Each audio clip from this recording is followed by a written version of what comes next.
So taking a look at our first Robert Pattinson Batman minifigure here, straight off the bat you can see he has got some really good front printing. Honestly, the detailing is pretty incredible, but then the problems arise.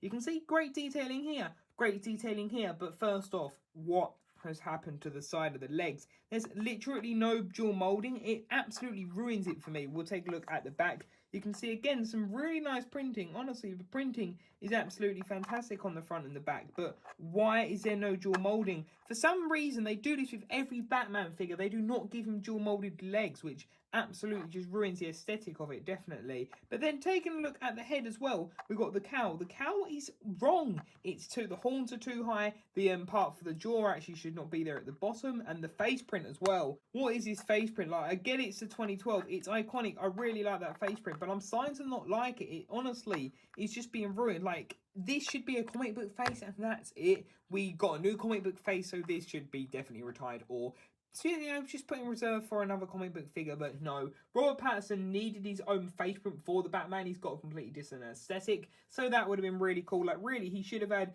the blacked out eyes, or black around the eyes rather, sorry for that. That would have been definitely much better. I've seen some customs of it, which does look really cool, but yeah, that's the figure. I mean, it's a massive disappointment. The body's good, but the rest of it, even the cape's not working out well. Really, the only good thing is the body. Apart from that, yeah, it's kind of meh. Also, the colour doesn't match completely, and that's because they didn't dual mold it. Honestly, what a disappointment. So then next up, we've got Bruce Wayne in his Drifter's outfit here, which honestly, I think he's really neat. I do like the printing here. The oil stains and grease looks really cool. The body printing, I'm not sure if it's exclusive or not, but still, I like it. I think it looks pretty cool. It does work for him. The Tom Riddle's face, I mean, it kind of works, but I don't know. It's that side. Well, I mean, that side, yeah, it's fine. Okay, that's not really where my problem is. But when you look around this side, he kind of looks angry. Yeah, no, that don't work for me. Just, I don't know. It don't look, I don't know. It just don't look like Robert Pattinson. I mean, they definitely should have given it 2 new face prints, really. This one is okay, but still, it is what it is. Though you can see we have a black head to put in this helmet. So that is the Batman figure of, well, rather, sorry, Bruce Wayne minifigure. So then taking a look at Alfred Pennyworth, aka Andy Serkis's rendition of him, straight off the bat you can see he's actually got his exclusive face print, which for once they've actually given an actor his own exclusive face print, which it is really good to see. It kind of reminds me of Obadiah Stane's face print a little bit, but thankfully it isn't. But yeah, I mean, it's really good to just see an actor have their own face print for once, because Lego don't do it enough, and they really should. But there you can see all the detailing and everything, and there you can see that side. So yeah, this minifigure I think is absolutely fantastic. The body printing isn't exclusive, but I mean, we've got an exclusive face and the body print still works, so I mean, that's really good. But yeah, that is the Alfred Pennyworth minifigure, which, wow, this is the first Alfred we've had in a few years. Wow, very awesome. Next up, we have got Jim Gordon, aka the police commissioner here. Honestly, this figure is fantastic. He has got so many exclusive parts. You can see he has the leg printing from Harry Potter, but then the body printing and the face printing are both exclusive, which is absolutely incredible to see. He has the stubble, just like the creases on the shirt and everything. It is just such a well done minifigure. It's like, I get DC has definitely not been doing too well on the amount of sets, but at least the figures are seeming really good, where Marvel, we're either really hitting or missing. But yeah, this figure is fantastic. We've got the black cuffs there, which are quite rare, and we have the pistol, which is interesting to see, so hopefully that will be in Indiana Jones. But yeah, that is what the figure looks like. Honestly, such a fantastic figure. Next up, we've got Selena Kyle, aka a Catwoman here, which this figure I think is pretty awesome. There definitely should be some leg printing in my opinion, but I mean, it still works, you know, it's still not too bad. You can see her face print there, which again, exclusive face print, really good to see. She looks a bit happier there, and then here she looks especially happy, which I don't really get that, but maybe she's happy in the film. Again, I'm seeing it tomorrow, so I'm most probably missing something, but yeah, that's what she looks like with her helmet, which is pretty cool, and she has the little chain there too, so that is another really awesome minifigure. So then to round off the minifigures in a really good way, we've got the Riddler, which is most probably my favourite figure of the set. The figure is just absolutely incredible. I really like his more creepy design. They've made him, instead of having like Jim Carrey, more comedical version of the Riddler, which is definitely really cool to see, though I do like Carrey's version as well. Honestly, such a great film. All of the original ones are controversial, I know, but still. But yeah, there you can see that. I think that's pretty cool. His face print, I really like what they've done. So they've printed it on the olive green, but they've basically printed his skin tone under it for his eyes, and then they've put like a layer of paint for like the glasses, which is really cool to see. That's practically actually how Patterson's eyes should have been, but the little cream should have been black. So that's definitely a note for Lego. But yeah, this figure is really cool. You can see the part of the rain jacket. So it most probably would have made sense for him to have the hood piece, which that could have been pretty cool. But yeah, that's the minifigure. Then also we have got this phone screen, which I think that is pretty cool. So yeah, the Riddler minifigure is definitely a really awesome one. Now let's take a look at the set, which is pretty awesome. So starting off by taking a look at the Batcave as a whole, first off you can see again they have split it into practically thirds. We have the left side, the middle and the right, which they always have the little arch in the middle, the Bat computer in the middle, which this time round they've actually moved it, as you can see, downwards, which I believe is more accurate. I'm seeing Batman tomorrow, so well technically when this video is hopefully going up, but yeah, I think from what the trailer it does appear to be there, so that is really cool to see. And yeah, I think it is really nice. It is a really nice change to just see something different done with the Batcave. So that's what it looks like. You can see, so if we quickly just move to this angle here, you can see it again. So what we're going to do, we'll start off by taking a look at the left. So starting on over at the left hand side, you can see we have got this massive map here, which this is actually on a hinge, which is a really neat idea. So practically you can just move it on out to have a greater look at the detail, which this is done so well. You can see we have all the locations mapped, we have the question mark here, and overall I think it's done really well. You got the city of Gotham here. I wonder if one of these is actually Metropolis, because if you didn't know,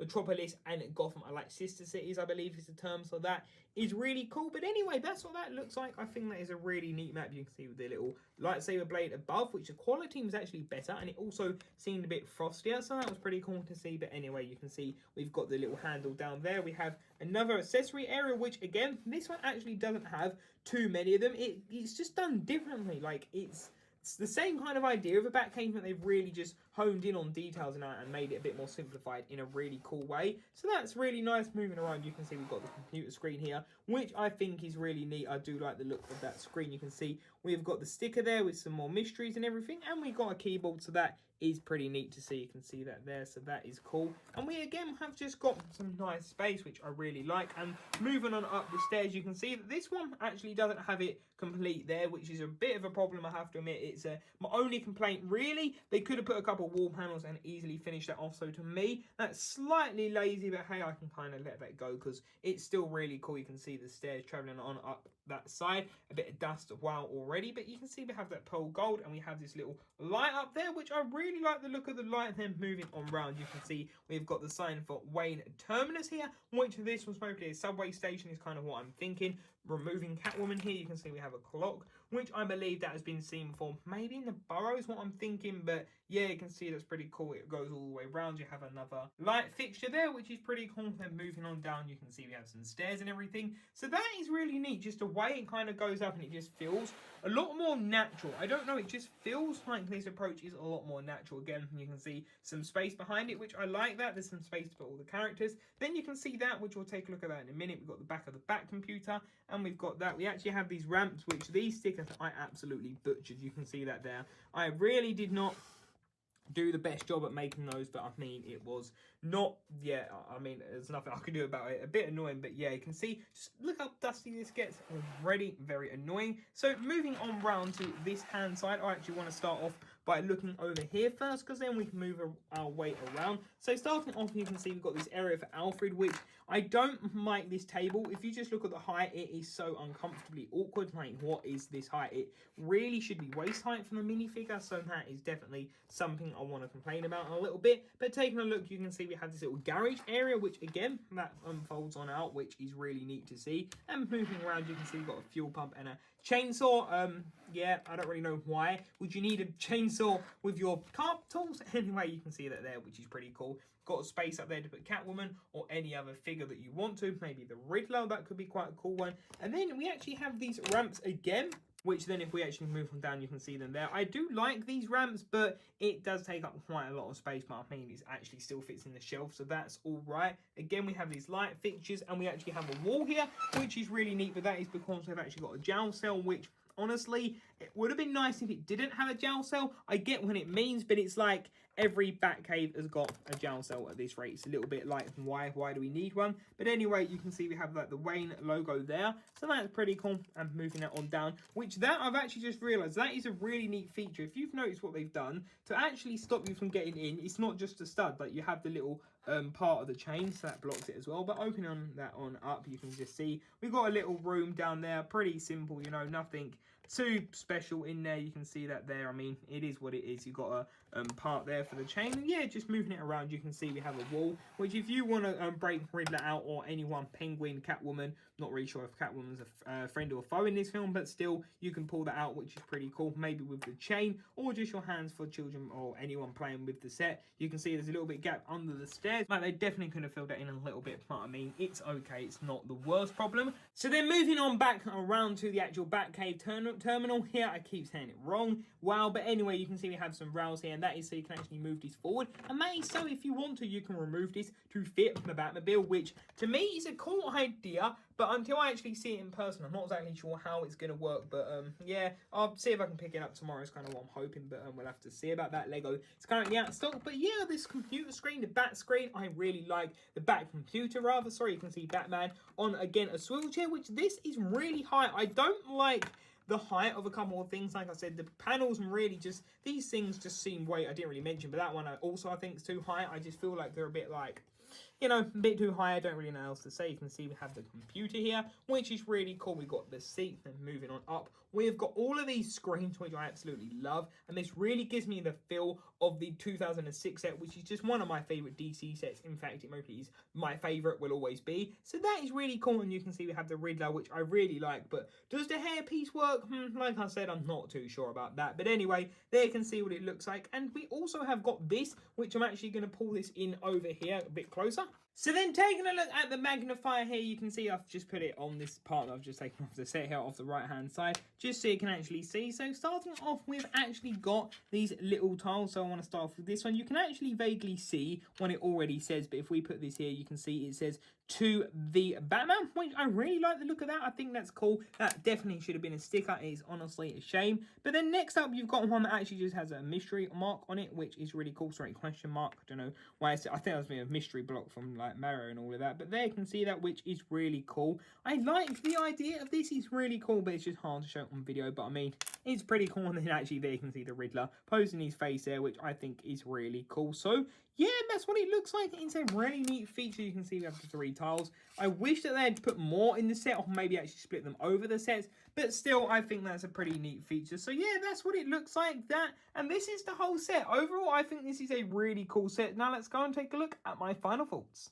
So then taking a look at Bruce Wayne's motorcycle, which I totally didn't forget about, I guess the reason behind this inclusion is mostly because if you remember in the trailer, again, people who have seen the film would know, most probably, I think Bruce has his own bike, doesn't he, that like he trails people behind on or something, and obviously we can't have Bruce Wayne on the Batcycle. But anyway, this is what it looks like. I think this is a really neat little build. I love the way they do the front. I think it's just quite unique and everything. So yeah, I mean, that's kind of what it looks like. It's really simple. Did we need it? No, but it's not a bad inclusion. As long as it's in the film, I don't really mind. So yeah, that's what it looks like. It's just a really nice, simple bike. And of course, let's actually grab Bruce here and actually just clip him onto the bike and just see what he looks like there. You can see I won't clip his hands on the handlebars, but you can see how that works. So that's pretty cool, but it is definitely oversized, like way too oversized. Wow, I've actually never put him on there before. I didn't realize how oversized it was. But anyway, that's what it looks like, which is pretty decent, I guess. So there we have it. I hope you did enjoy this video. Overall, I think this set is honestly really, really awesome. It's definitely a breath of fresh air. Finally, I said it right after a take or so. But yes, saying I know I've said quite a bit for definitely the back half of last year and the beginning of the few videos from this year, I've said that quite a bit. And yeah, it definitely is. It's got the same formula, which is definitely getting tiring, but they've revamped it. We've got a massive screen here. We've got 3 massive computer screens in quotation marks, because we've got sub screens. We've actually got 10 screens, which is really cool to see. We've got the tools. We've got a chainsaw on the tool department. You know, it's a very, very cool set the way it's done, and I do like Miss Arch and everything, and it will be interesting to see how the Batmobile works with this set. But yeah, I think it's definitely a really good set. Where does it rank?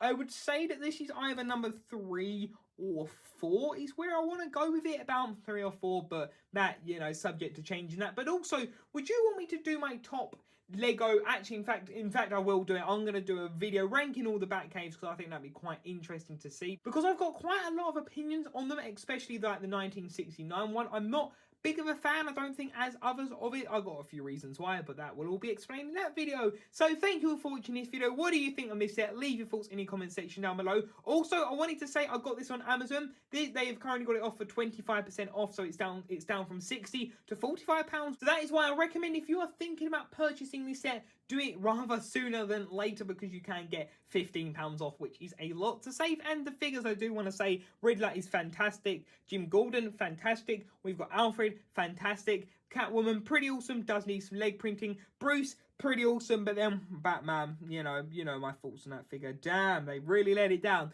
But anyway, thank you all for watching this video. Until the next one, I'll see you there. Bye for now.